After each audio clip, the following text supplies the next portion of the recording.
تعالى اقول لك ازاي نعمل بروجرس شارت زي كده. لو غيرت هنا كده بالشكل ده، تعالوا مع بعض نشوف هنعمل ايه.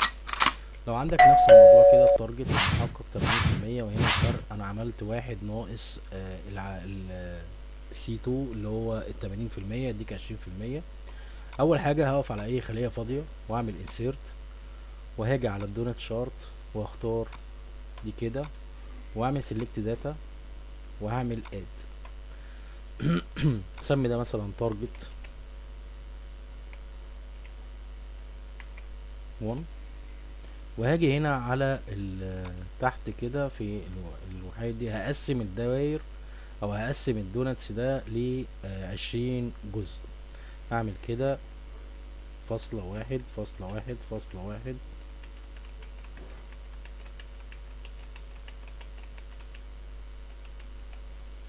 واعمل اوكي بالشكل ده كده، وهعمل دي ديليت، واعمل دي ديليت. اقف عليها كده بالشكل ده واعمل فورمات. هاجي هنا هخلي اللون بتاعها سولد لاين، خليه اللون الاحمر بالشكل ده كده. وهاجي هنا واقف واعمل سيلكت داتا. المرة دي انا مش هجزأ، انا هشيل ده كده، وهاخد المعادلة دي من اول هنا كده، وهكتب هنا تارجت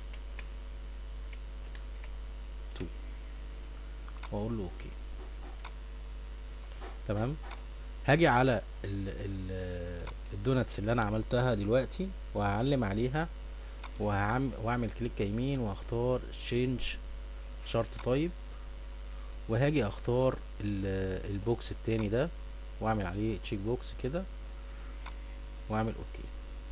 هاجي هنا اعمل نو فيل، كنترول زد، احدد دي بس، واعمل نو فيل ونو لاين.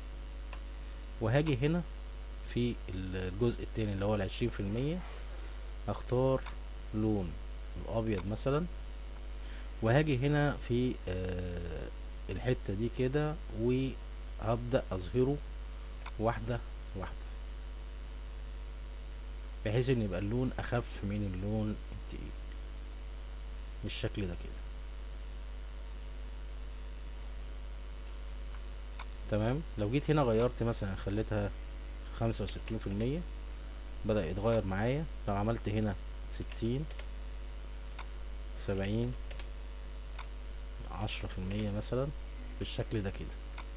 طيب تاني حاجة، انا عايز احط المحقق في الوسط الدونتس، اروح جايب عامل كده انسيرت شيبس، واخد المربع ده كده وهرسمه هنا كده، واجيبه في النص كده، وانا واقف عليه وضاغط عليه هعمل يساوي، واعمل انتر. اعدله بقى، اخليه في النص كده، وهشيل النو فيل واخليه نو فيل كده، نو لاين، واخليه مثلا باللون الاحمر، واكبر دي شوية، خليها بالشكل ده كده، بحيث ان انا لو غيرت هنا كده بالشكل ده.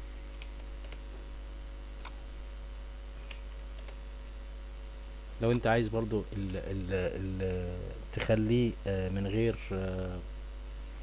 نو فيل هنا، يعني تخليه كده ونو لاين، بحيث يبقى الشكل بالمنظر ده كده كده. خلي دي بالشكل ده كده،